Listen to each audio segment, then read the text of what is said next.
I was 21 years old when my parents destroyed my future in 88 words. Sitting across from them at our kitchen table, I held my acceptance letter to Carnegie Mellon's computer science program with trembling hands. My father slid the letter back, without reading it, his voice cold as winter steel. "We cannot afford to send two sons to college, Jules. Your brother Derek needs the money more for his business degree since he struggles academically."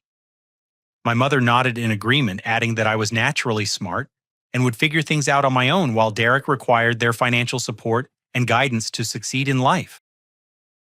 The months following that devastating conversation felt like watching my dreams die in slow motion.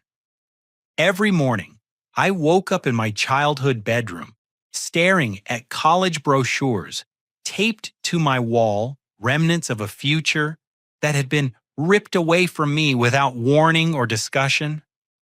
My parents treated the decision as final, refusing to entertain any conversation about scholarships, student loans, or alternative funding options that might allow me to pursue my education. I took a job at CompuFix, a small computer repair shop downtown, owned by a quiet man named Gary Rodriguez. The pay was minimum wage, but Gary quickly recognized my natural ability with technology. While my classmates prepared for their freshman year at universities across the country, I spent my days diagnosing hardware failures and learning to rebuild corrupted operating systems from scratch. Gary became an unexpected mentor during those difficult months. He taught me advanced programming concepts during slow afternoons, sharing knowledge about network architecture and cybersecurity protocols that most students wouldn't encounter until their junior year. His patient instruction provided the technical education my parents had denied me, though I knew it could never replace the structured learning and credentials of a formal degree. Meanwhile, Derek began his freshman year at State University studying business management. Our parents drove him to campus in August, helping him move into a spacious dormitory and celebrating his new independence with a dinner at an expensive steakhouse. I watched from my bedroom window as they loaded his car with new clothes, electronics, and spending money, their pride evident in every gesture and conversation. The contrast between our situations became increasingly painful as autumn progressed. Derek called home weekly with stories about fraternity parties, spring break planning, and networking opportunities with wealthy classmates. My parents hung on his every word, asking detailed questions about his courses and praising his social connections as investments in his future success. I enrolled part-time at the local community college, paying tuition with money saved from my repair shop wages. The classes were challenging but rewarding, and I maintained a perfect grade point average despite working 40 hours per week. However, my academic achievements received little acknowledgement from my family, who seemed to view my education as a hobby rather than a serious pursuit. Thanksgiving dinner revealed the first crack in my parents' carefully constructed narrative about equal treatment. My Aunt Sarah questioned why I wasn't attending a 4-year university, given my exceptional grades and obvious talent with computers. She mentioned seeing my programming projects during a previous visit, expressing genuine confusion about my educational path. My father deflected her questions with vague responses about financial constraints and different learning styles. He claimed they were treating both sons equally according to our individual needs, suggesting that Derek required more structured support while I thrived with independence and practical experience. That evening, as family members shared coffee and discussed their plans for the upcoming year, I excused myself to use the bathroom. Walking past the kitchen counter, I noticed Derek had left his credit card statement open beside his laptop. Curiosity overcame my better judgment, and I glanced at the charges listed on the monthly summary. What I saw made my stomach drop like a stone thrown into deep water. Monthly charges exceeded $3,000, including fraternity dues, expensive restaurant meals, designer clothing purchases, and entertainment expenses that rivaled my entire semester's earnings. The statement revealed a lifestyle of luxury and privilege that contradicted everything my parents had told me about financial limitations. I stood frozen in the kitchen, processing the implications of those numbers. While my parents claimed they couldn't afford my college tuition, they were funding Derek's extravagant social life without question or concern. The disparity wasn't just about education anymore. It represented a fundamental difference in how they valued their son's needs and futures. When I confronted my parents privately later that evening, their defensive reactions confirmed my worst suspicions. They became angry and uncomfortable, insisting that Derek needed social connections for his future career, while I should be grateful for any educational opportunities at all. They dismissed my concerns about fairness, claiming I wouldn't understand the networking requirements of business school. My mother's words cut deepest of all. She insisted that Derek's fraternity membership and social activities were investments in his professional development, while my technical skills would speak for themselves regardless of educational credentials. Her tone implied that my abilities made me less deserving of support, as if natural talent exempted me from needing the same opportunities as my brother. The conversation ended with my father warning me never to question their financial decisions again. He reminded me that I was fortunate to have a roof over my head and a job that utilized my interests, suggesting that many young people would envy my situation. That night, lying in bed, staring at the ceiling, I realized my parents viewed me as the expendable child. I was someone who would succeed regardless of their support, while Derek received every advantage despite showing little appreciation or responsibility. The favoritism wasn't subtle or unconscious. It was deliberate and systematic, designed to benefit one son at the expense of the other. Winter brought new challenges and revelations that would forever change my relationship with my family. The computer repair shop business slowed during the holiday season, giving Gary and me time to work on more complex projects for small businesses needing network upgrades and security improvements. These experiences taught me skills that typically required years of formal education, and I began to appreciate the practical value of hands-on learning. However, my dreams of completing a traditional college education never faded. I spent evenings researching scholarship opportunities and financial aid programs, determined to find a path toward my bachelor's degree, despite my family's lack of support. My community college counselors encouraged these efforts, recognizing my potential and dedication despite the obstacles I faced.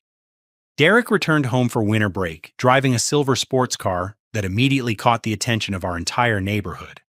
When my parents asked about the expensive vehicle, he casually mentioned it was a gift from his girlfriend's wealthy family, who appreciated his potential and wanted to support his academic success.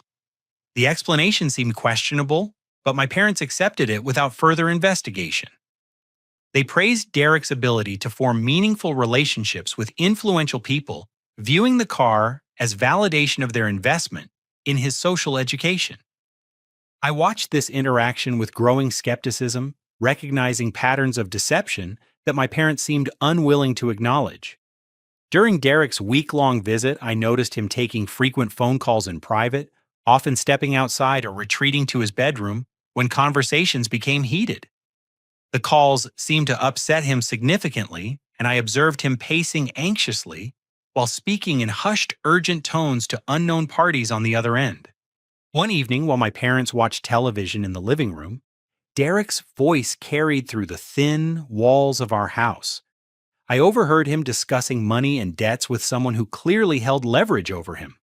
Words like payment, deadline, and consequences drifted through the heating vents, creating a picture of financial trouble that contradicted his apparent prosperity. My suspicions were confirmed 3 days before Derek's return to campus. I found him in the kitchen at 2 a.m, sitting at the same table where my college dreams had died months earlier. His face was streaked with tears, and his usual confident demeanor had collapsed into genuine panic and desperation. When he noticed me standing in the doorway, Derek broke down completely. Through halting sobs, he confessed that he owed $15,000 to dangerous people connected to underground poker games near campus.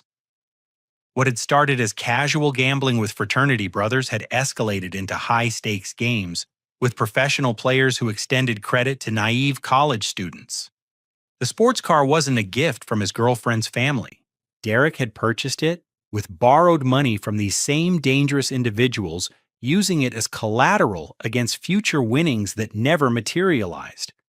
Now they were demanding immediate payment with interest rates that increased daily, accompanied by threats that terrified him into sleepless nights and constant anxiety.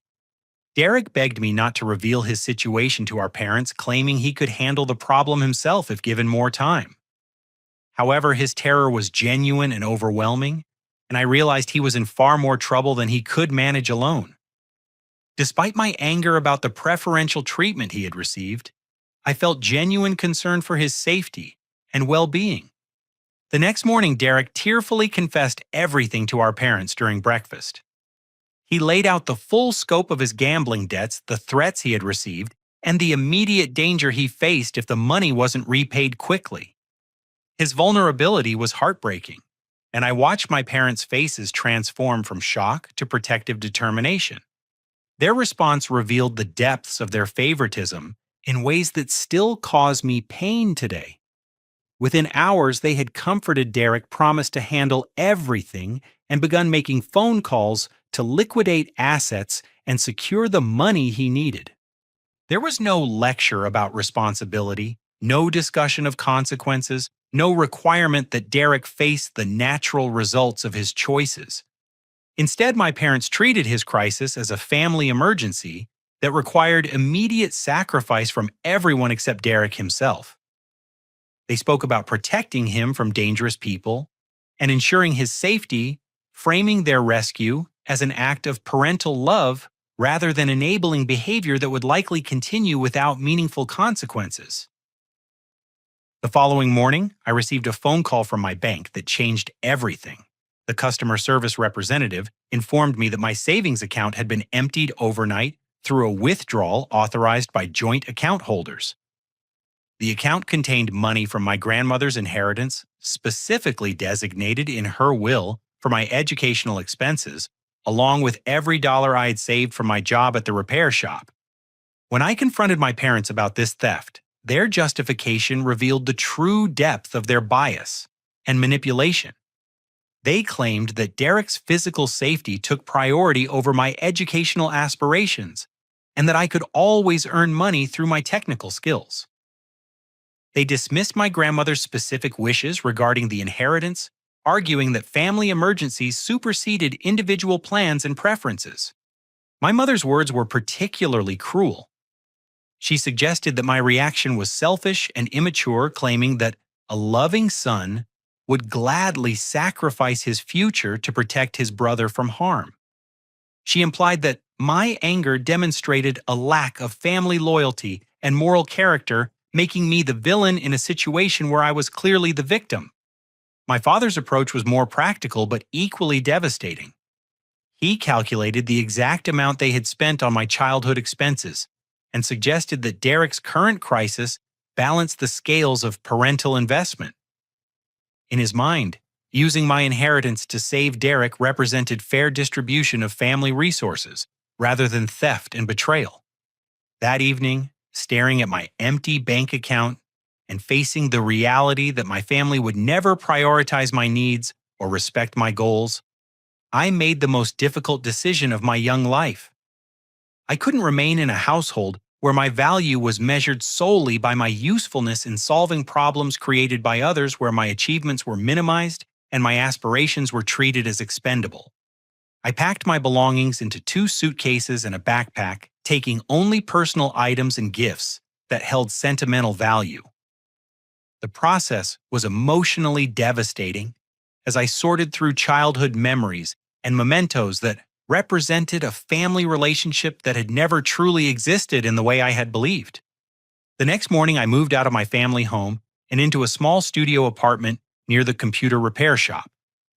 The space was tiny and sparsely furnished, but it represented something my childhood home had never provided, a place where my goals and values were respected, where my efforts would benefit my own future rather than subsidizing someone else's mistakes. My studio apartment measured just 400 square feet, but those modest walls contained more freedom and possibility than I had ever experienced. The space included a kitchenette, a fold-out bed, and a small desk where I could study and work on programming projects. For the first time in my life, every decision I made served my own goals rather than accommodating someone else's priorities or cleaning up their mistakes. The initial weeks of independence were challenging in ways I hadn't anticipated. Cooking meals, managing utilities, and budgeting expenses required skills I had never developed while living at home.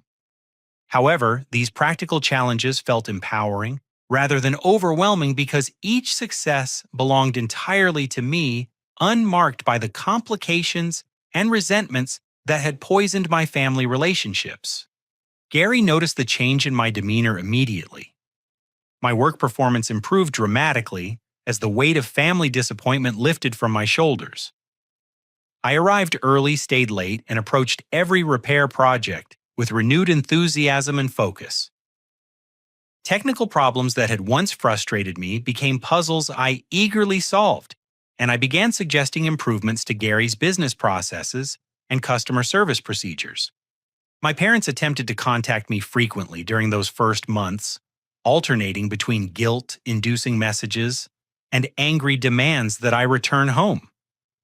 My mother left voicemails claiming that my absence was tearing the family apart, while my father sent text messages about responsibility and forgiveness. They seemed unable to comprehend that their actions had consequences or that rebuilding trust would require acknowledgement of wrongdoing rather than demands for compliance. Derek's messages were particularly difficult to ignore. He alternated between apologies for the situation and resentment that I had abandoned the family during their crisis. His texts revealed a fundamental misunderstanding of his role in creating the problems that had destroyed our relationships and an expectation that I should prioritize his comfort over my own well-being and future prospects. I maintained minimal contact with my family, responding to direct questions with brief, polite answers while avoiding emotional manipulation and requests for assistance. This approach protected my mental health while leaving the door open for genuine reconciliation if they chose to acknowledge their mistakes and demonstrate real change in their behavior and attitudes. Meanwhile, my academic progress accelerated beyond my expectations. Without the stress and distractions of family drama, I completed my associate degree requirements with distinction, earning recognition from professors who encouraged me to continue toward my bachelor's degree. My grades reflected my true potential rather than the limitations imposed by external circumstances beyond my control. Gary began assigning me increasingly complex projects that challenged my technical skills and business understanding. Local companies started requesting me specifically for network security consultations and data recovery services, recognizing my expertise and professionalism despite my age and unconventional background. These experiences provided practical education that complemented my formal coursework perfectly. One evening in March, while working late on a particularly challenging data recovery project, I discovered something that would change the trajectory of my career entirely. Gary had asked me to stay after hours to complete virus removal on a client's computer system, but the project required accessing network monitoring tools that seemed far more sophisticated than typical repair shop software. As I navigated through the security protocols, I realized that Gary was running multiple monitoring systems for major corporations throughout the region. The screens displayed real-time network activity, intrusion detection alerts, and vulnerability assessments for companies I recognized as significant players in healthcare, finance, and manufacturing sectors. Initially, I worried that Gary might be engaged in illegal surveillance or hacking activities. The sophistication of his equipment and the scope of his monitoring capabilities seemed inconsistent with a small computer repair business. However, closer examination revealed legitimate security certificates and professional contracts with each monitored organization. When Gary arrived the next morning, he found me studying documentation for the security monitoring systems. Instead of anger or concern about my discovery, he smiled and invited me to join him for coffee at the diner across the street. That conversation revealed the true nature of his business, and opened opportunities I had never imagined possible. Gary explained that CompuFix served as both a legitimate computer repair business and a front for Rodriguez Cybersecurity Solutions, a highly successful consulting firm he had operated for 8 years. The repair shop provided cover for his more sensitive work while serving as a training ground where he could identify individuals with the technical skills, ethical judgment, and personal integrity required for cybersecurity consulting. He had been observing my work habits, decision-making processes, and reactions to ethical dilemmas for months, waiting to determine whether I possessed the character necessary for his real business. My handling of customer data, my refusal to take shortcuts that might compromise security, and my respectful treatment of colleagues and clients had convinced him that I could be trusted with significant responsibilities. Gary offered me a position as Junior Security Analyst with Rodriguez Cybersecurity Solutions. The role included full health benefits, tuition reimbursement for completing my bachelor's degree through an accredited online program, and opportunities to earn industry certifications that would accelerate my career development. The starting salary was 3 times my current wages, providing financial stability I had never experienced. More importantly, Gary offered mentorship and partnership opportunities that could lead to partial ownership of the business within 5 years. He explained that cybersecurity was a rapidly growing field with enormous potential for individuals who combined technical expertise with business acumen and ethical standards. His offer represented not just employment but a comprehensive career development pathway. The timing felt surreal. While my family continued to struggle with the consequences of Derek's poor decisions and my parents' enabling behavior, I found myself presented with opportunities that exceeded my most optimistic expectations. The contrast highlighted how dramatically my life had improved since choosing independence over family dysfunction. That weekend, I called my community college counselors to discuss transferring my credits to an online bachelor's degree program that would complement my new position. The academic advisors were thrilled about my career advancement and helped design a course schedule that would allow me to work full-time while completing my education efficiently.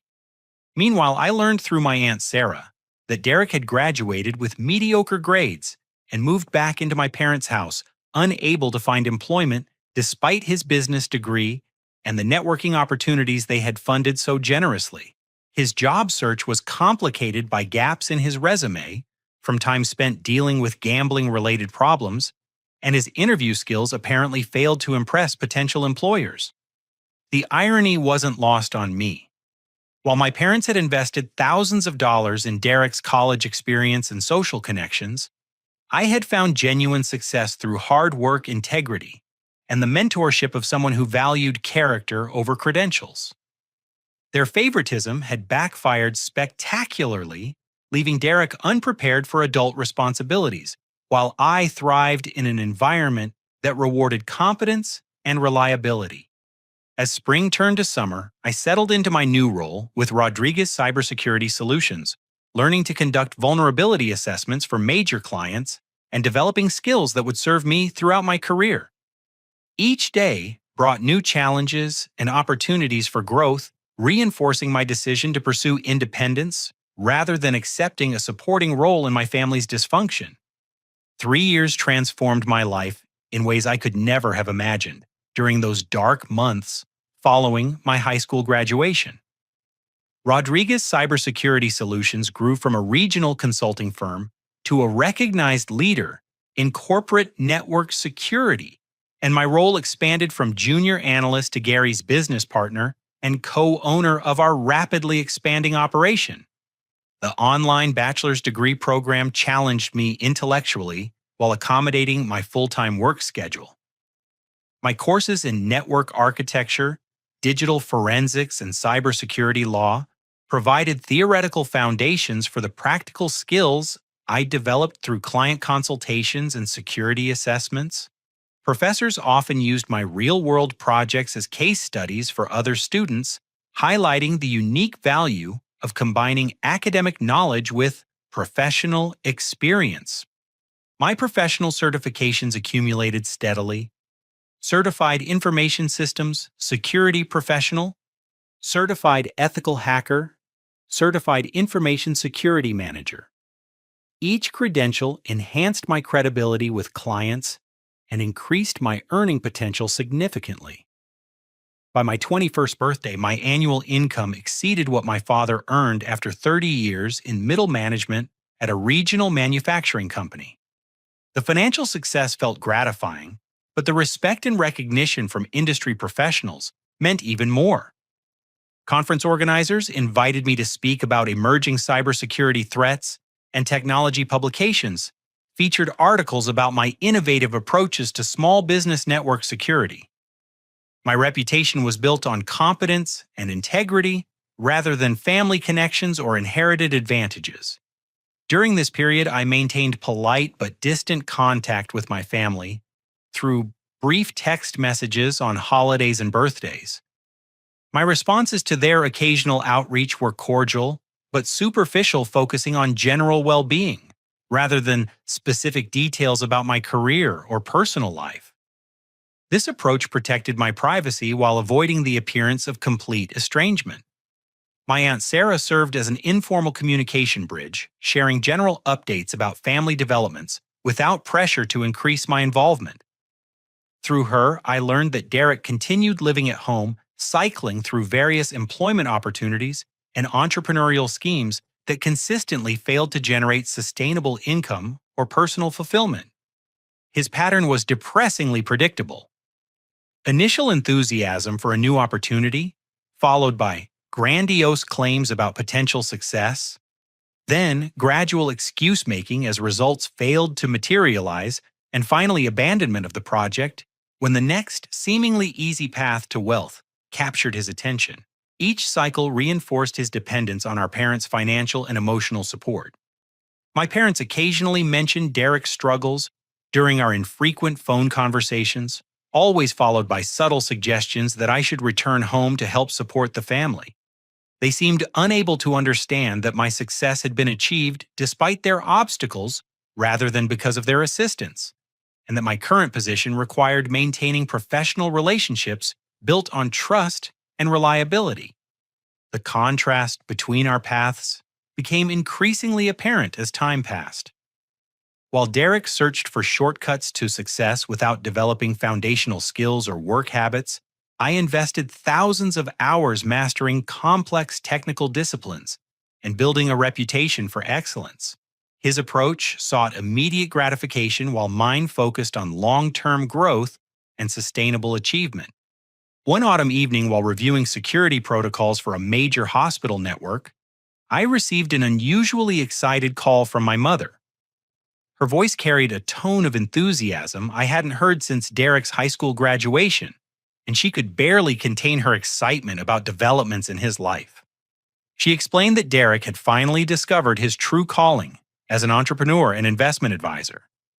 After years of failed attempts at traditional employment, he had started a company called Pinnacle Investment Strategies that promised extraordinary returns through sophisticated cryptocurrency trading algorithms and market analysis techniques.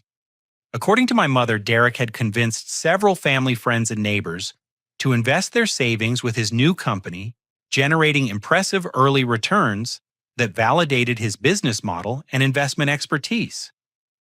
She mentioned that he had moved into a luxury apartment downtown and purchased expensive suits and technology to support his professional image. Most concerning of all, she revealed that Derek had persuaded our parents to liquidate their retirement accounts to provide initial investment capital for Pinnacle Investment Strategies.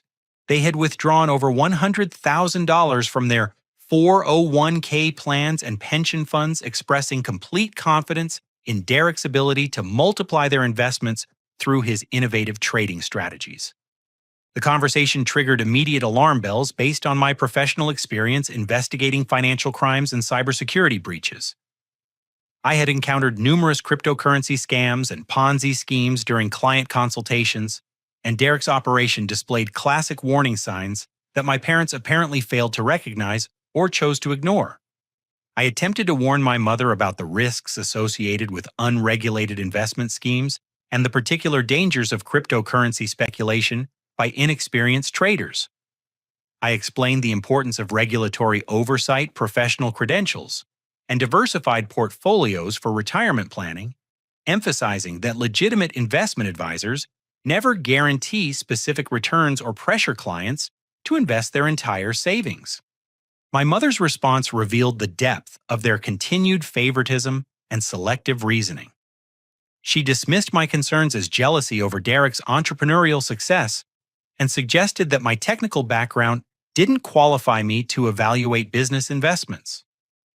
She implied that Derek's natural charisma and sales abilities made him better suited for financial services than I would be with my focus on computer security. Her attitude demonstrated that years of enabling Derek's irresponsible behavior had created a complete blind spot regarding his competence and judgment. Rather than learning from his previous failures, my parents had doubled down on their investment in his success, risking their financial security on his unproven claims and grandiose promises. The call ended with my mother expressing disappointment that I couldn't celebrate Derek's achievements or offer encouragement for his new venture. She seemed genuinely confused by my skepticism, viewing it as evidence of sibling rivalry rather than legitimate concern based on professional knowledge and family history. That night, I lay awake considering whether I had any obligation to protect my parents from the financial disaster I could see approaching. However, previous attempts to share information or offer guidance had been rejected and resented. They had made their choice to trust Derek over their own retirement security despite abundant evidence of his poor judgment and unrealistic expectations. I realized that any further warnings would likely be interpreted as attempts to sabotage Derek's success rather than genuine concern for their welfare. My parents had consistently chosen to enable his irresponsible behavior while dismissing my achievements and advice, creating a dynamic where my input was unwelcome regardless of its validity or importance. 18 months passed before reality crashed through Derek's carefully constructed facade of success and prosperity. During that time, I had built Rodriguez Cybersecurity Solutions into a regional powerhouse with clients spanning multiple industries and annual revenues exceeding $2 million. Gary and I had purchased a downtown office building and hired 6 additional analysts, creating a professional environment that attracted top-tier corporate clients seeking comprehensive security solutions. My personal life had stabilized in ways that reflected the security and confidence I had gained through years of independent achievement.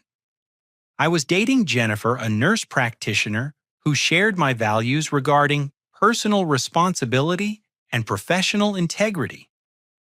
We had discussed marriage and were planning to purchase a house together, building a future based on mutual respect and shared goals. The contrast with Derek's situation had become increasingly stark, though I learned most details secondhand through family conversations that reached me via my Aunt Sarah. Derek's luxury apartment and expensive lifestyle were funded entirely by new investor money rather than legitimate trading profits, and his promises of extraordinary returns had created expectations he could never fulfill.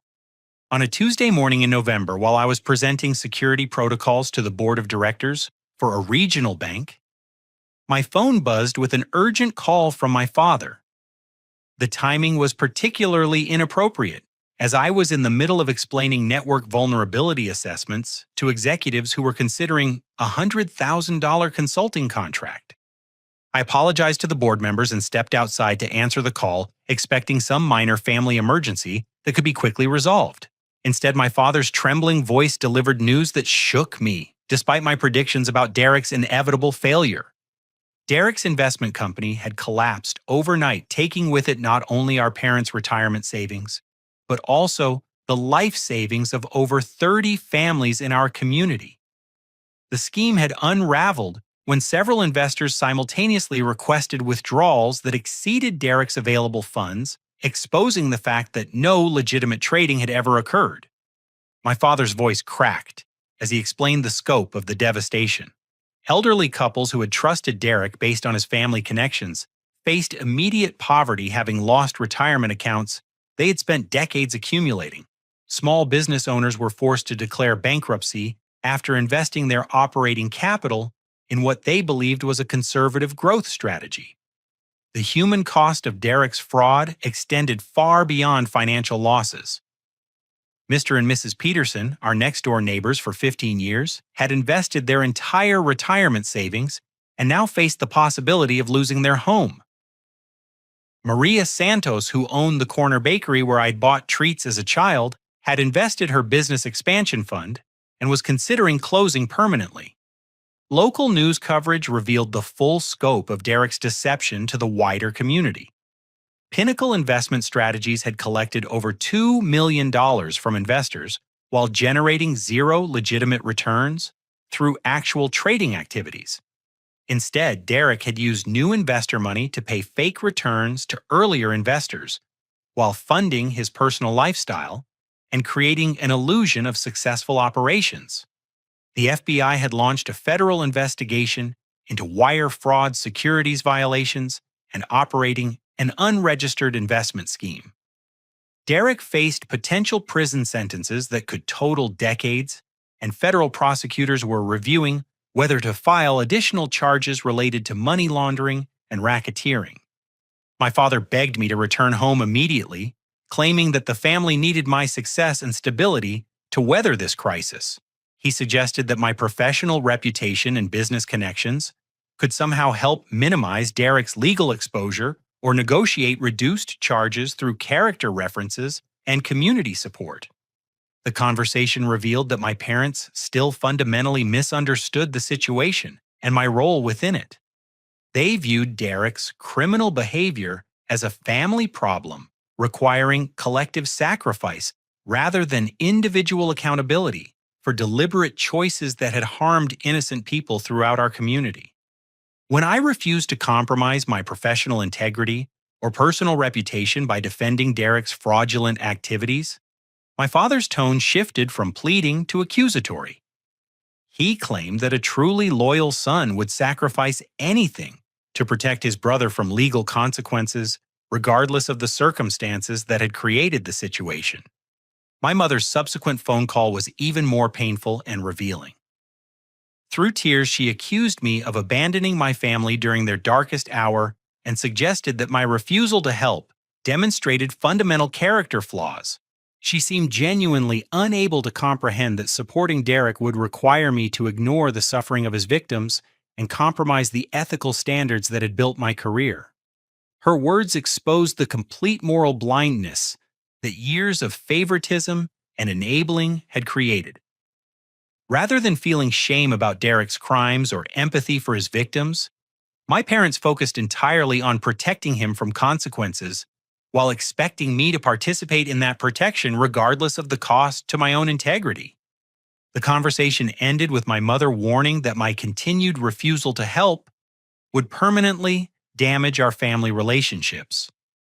She seemed to believe that threatening further estrangement would motivate me to abandon my principles, not recognizing that years of their choices had already destroyed any foundation for healthy family connections. That evening, Jennifer and I discussed the situation while reviewing architectural plans for our future home. Her perspective as someone outside my family dynamics provided clarity that I couldn't achieve on my own. She helped me understand that my parents' demands were not only unreasonable, but actively harmful to everyone involved, including Derek himself. Jennifer pointed out that continuing to enable Derek's irresponsible behavior would prevent him from experiencing the natural consequences necessary for genuine change. She reminded me that true love sometimes requires allowing people to face the results of their choices rather than protecting them from reality through sacrifice and manipulation. Her support reinforced my determination to maintain professional and ethical boundaries while remaining open to genuine family reconciliation if my parents chose to acknowledge their mistakes and demonstrate real change in their attitudes and behaviors. 6 months after Derek's arrest and the collapse of Pinnacle Investment Strategies, I received a certified letter that would test every principle I had developed about family relationships and personal integrity. The thick envelope arrived at my office on a Friday afternoon, delivered by a process server who required my signature and identification before releasing the documents. The letterhead belonged to Mitchell and Associates, a law firm I recognized from their advertisements during late-night television programming.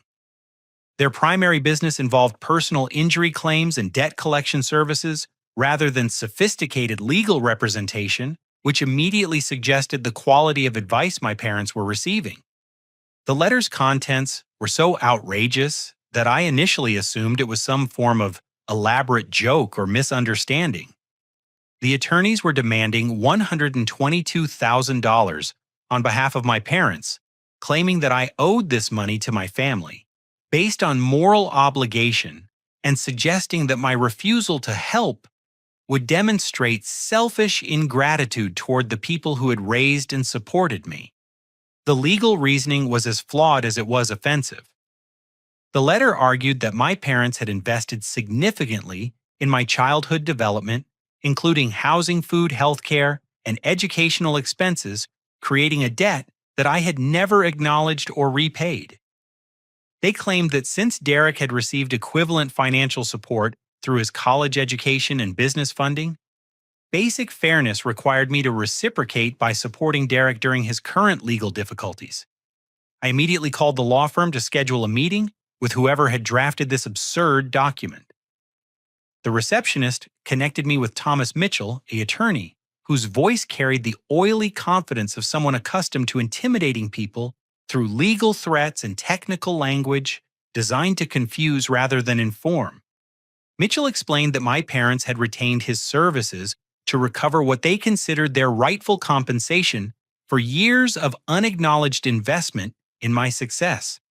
He claimed they had calculated the precise value of their parental expenses and determined that my current prosperity obligated me to provide equivalent support for Derek's legal defense and family financial recovery.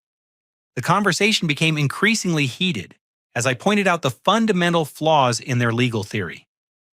Parents are legally required to provide basic care for minor children, making it impossible to create debt through fulfilling legally mandated responsibilities. Additionally, Derek had squandered far more family money than I had ever received, and his criminal behavior deserved consequences rather than continued enabling through family sacrifice. Mitchell's response revealed the desperation underlying my parents' legal strategy. He acknowledged that their moral claims had no legal foundation, but suggested that protracted litigation could damage my business reputation and cost more than simply paying the demanded amount. His tone carried implicit threats about negative publicity and professional consequences that could result from refusing to settle their claims. However, his most shocking revelation came when he presented documents suggesting that my parents could pursue partial ownership of Rodriguez Cybersecurity Solutions based on their early investment in my education and development. The paperwork claimed that their financial support during my childhood had created the foundation for my current business success, entitling them to a percentage of my assets and future earnings. The legal documents were professionally formatted but contained arguments so ridiculous that any competent attorney would dismiss them immediately. However, I realized that my parents might actually believe these claims had merit, having convinced themselves that my success belonged partially to them rather than resulting from my own effort and integrity. When I challenged Mitchell about the ethics of pursuing such obviously frivolous claims, his response confirmed my worst suspicions about his motivation and professional standards. He admitted that the case had little chance of success in court, but suggested that my family relationships created emotional pressure that might motivate a settlement regardless of legal merit. That evening, I called my parents directly to discuss their legal demands and understand the reasoning behind their actions. The conversation provided painful insight into how years of poor decisions and enabling behavior had distorted their perception of responsibility, fairness, and family relationships. My father's justification revealed the depth of his delusion about Derek's situation and my obligations as a family member. He claimed that Derek's criminal charges were simply bad luck, rather than consequences of deliberate choices, and that family loyalty required me to sacrifice my financial security to minimize Derek's legal problems.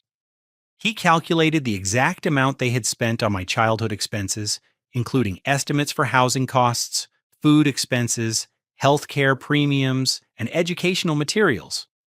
In his mind, these legally required parental expenses created legitimate debt that I had never acknowledged or repaid, making their current demands a simple matter of collecting money I already owed.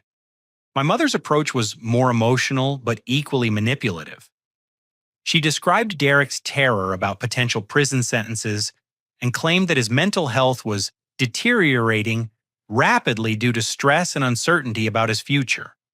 She portrayed my refusal to help as cruelty toward a brother who needed family support during the most difficult period of his life.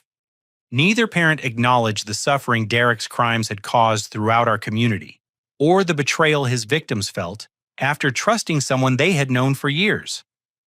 Their complete focus on protecting Derek from consequences demonstrated that years of favoritism had created moral blindness that prevented them from recognizing the harm their enabling behavior had caused. The conversation ended with my parents issuing an ultimatum that exposed the true nature of their relationship with me. They demanded a response to their financial demands within 2 weeks, threatening to proceed with litigation if I refused to provide the money Derek needed for his legal defense and their family financial recovery.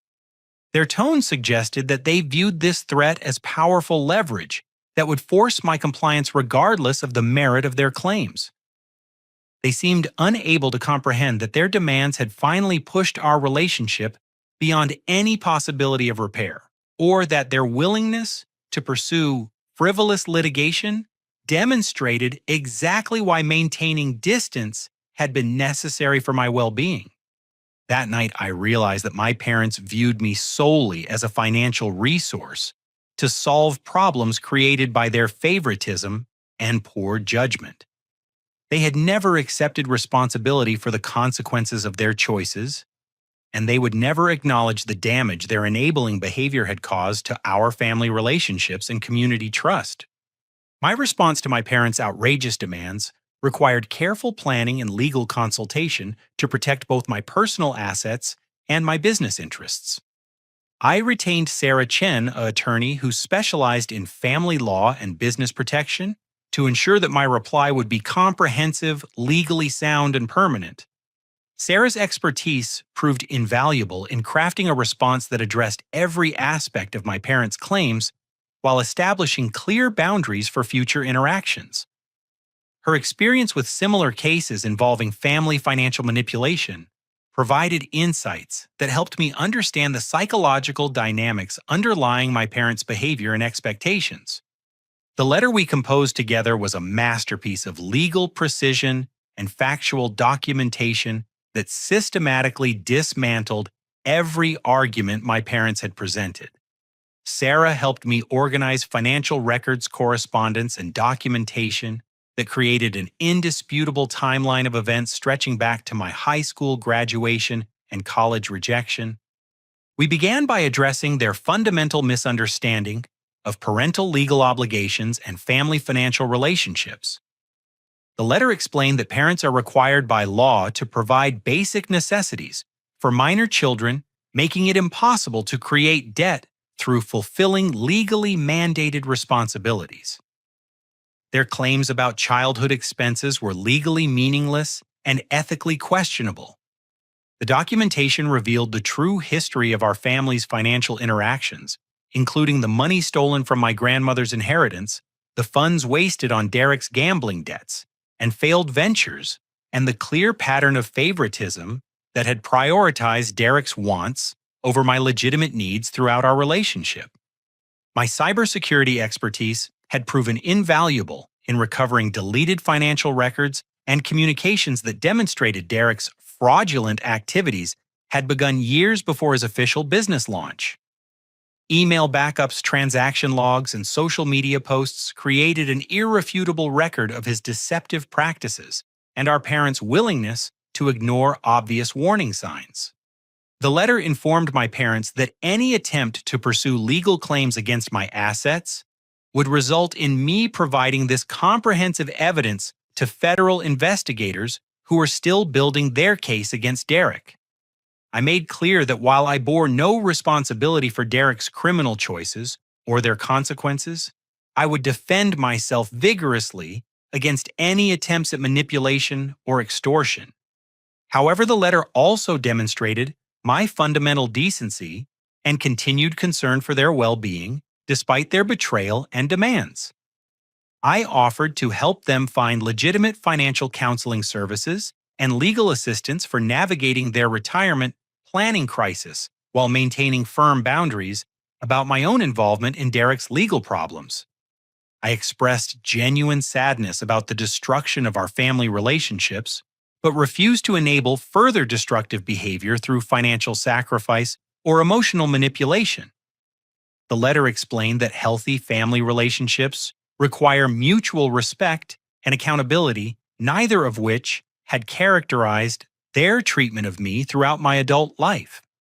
Sarah insisted that we include specific language about the consequences of continued harassment or frivolous litigation.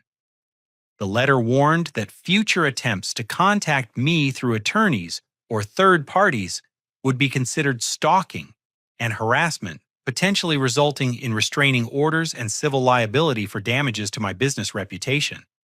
The response concluded with a clear statement about my willingness to rebuild family relationships if my parents chose to acknowledge their mistakes and demonstrate genuine change in their behavior and attitudes. However, I made equally clear that any reconciliation would require their acceptance of responsibility for the harm they had caused, not continued demands that I sacrifice my integrity for their comfort. 3 weeks after sending the letter, I received a brief response from Mitchell and Associates stating that my parents had decided not to pursue litigation. The terse notification suggested that competent legal review had confirmed what I already knew: their claims were frivolous and their demands were legally groundless.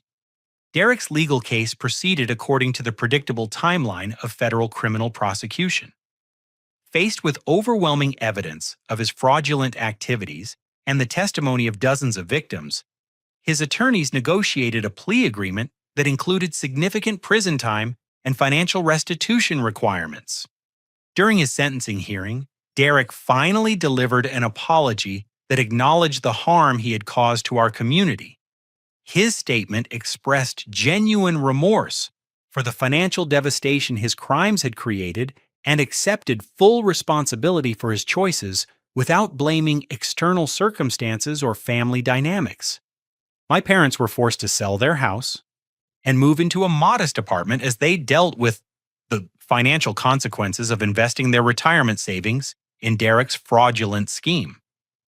However, I learned through my Aunt Sarah that they were receiving assistance from community organizations and social services that helped elderly fraud victims navigate their financial difficulties.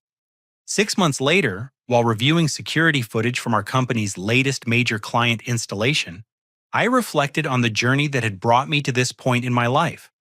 Rodriguez Cybersecurity Solutions had secured a contract with a Fortune 500 company, validating years of hard work and ethical business practices that had built our reputation throughout the industry.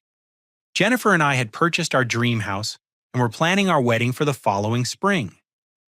Our relationship was built on mutual respect, shared values, and genuine partnership rather than manipulation or emotional dependency.